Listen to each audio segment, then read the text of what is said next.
Hello, welcome to the Power of Excel, case study number 1. Today we're going to show you how we took this complex bidding and estimation from a client and converted it over to this very powerful bidding application, yet simple to use.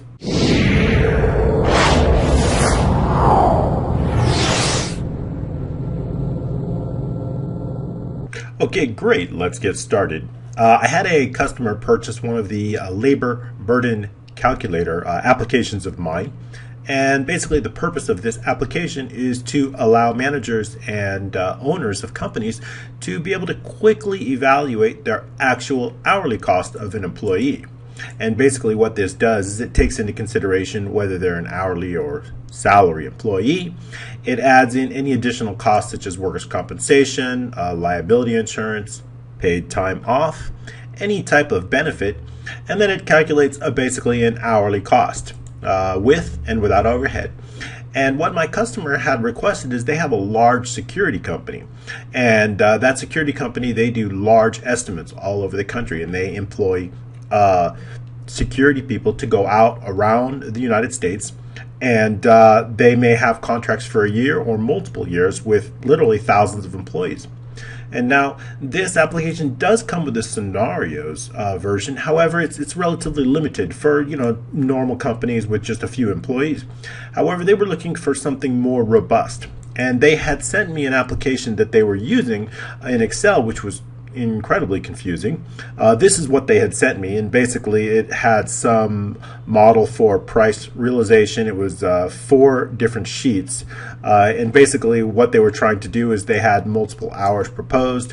They had different periods, so for the first base period would be for the first year, and then if the customer wanted to purchase additional years, they had a markup. And so it was quite confusing. They had one sheet for price, one sheet for breaks, one sheet for different positions, and one sheet for training. And so this was quite confusing.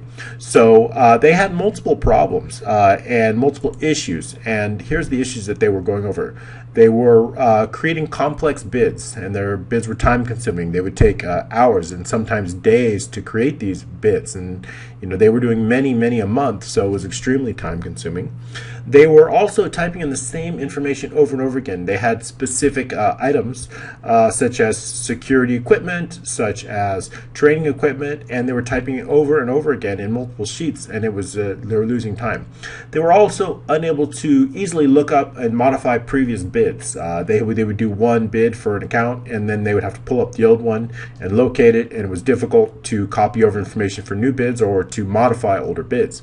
They were also unable to modify their profit margins. It wasn't clear where the costs were and what their profit margins were.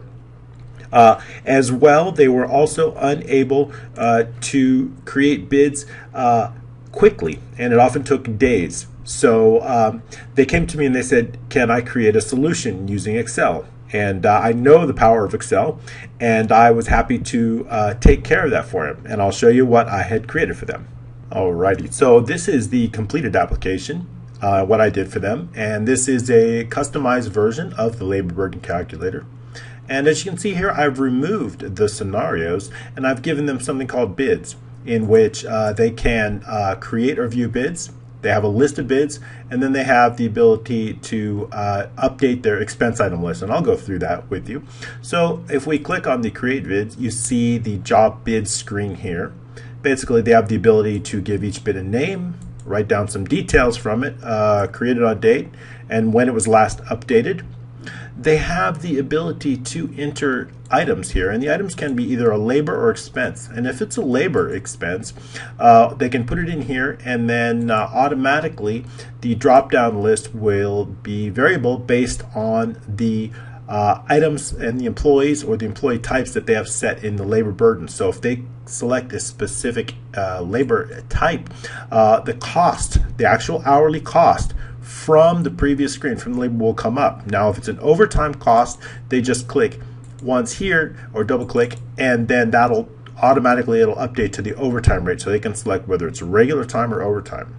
And then they can put in the number of hours here, and then it'll automatically update the cost. Now I've given them the ability to add multiple options for future years, and they can change the markup of those options here, and if we just change it here, it'll automatically update the figures automatically for each of the corresponding years and raise the price so that they can offer options for multiple years.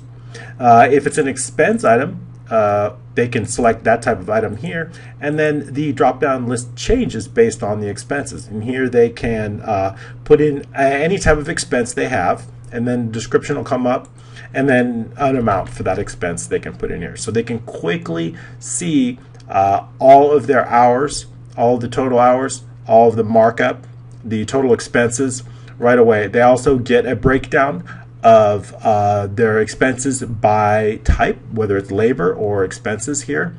And they also get a calculated hourly price. They can also mark up that amount, each hour by a certain number. So if they want to mark it up only $4, they can mark it up. And you'll see that turned red right here. And the reason is because they're below their estimated profit margin. And they want to keep in certain estimated profit margins. And in the admin screen, what I've done here for them is I've given them the ability to set the, let me go ahead and pull it up, to set the profit margins to whatever they like. So they have their ideal profit margins set at 25% and their minimum profit margins set at 11%. So when a bid goes below that number, when it goes below that 11%, it turns red. So that allows them to maintain a certain level of profit margins, so they know that they must maintain. So that keeps them level. And that profit margin is based on their overhead and based on all company expenses.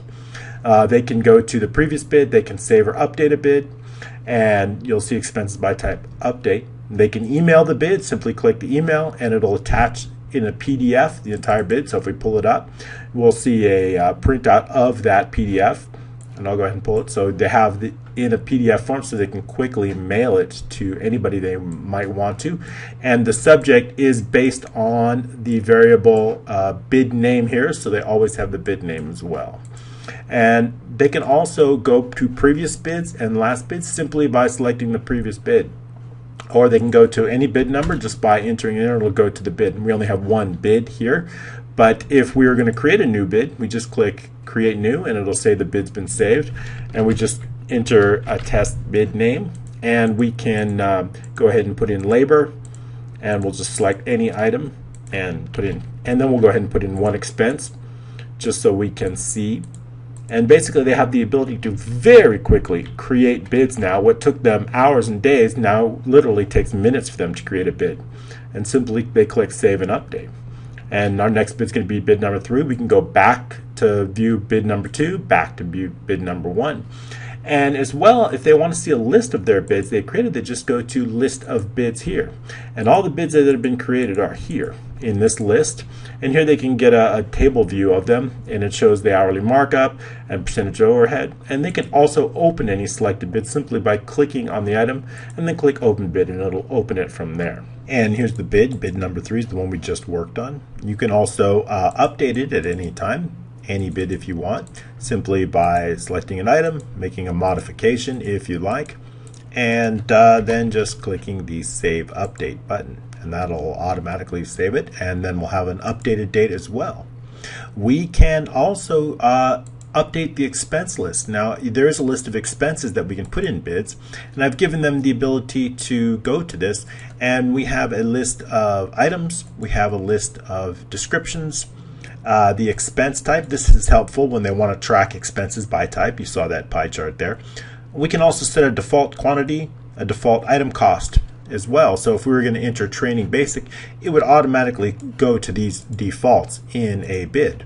So when we click on expense type here, and we select the first item, which is training basic, you see those defaults automatically come to here. So that helps them quickly enter items, and then they just need to change the amounts if they like, or they can use the defaults, and then go ahead and save and update.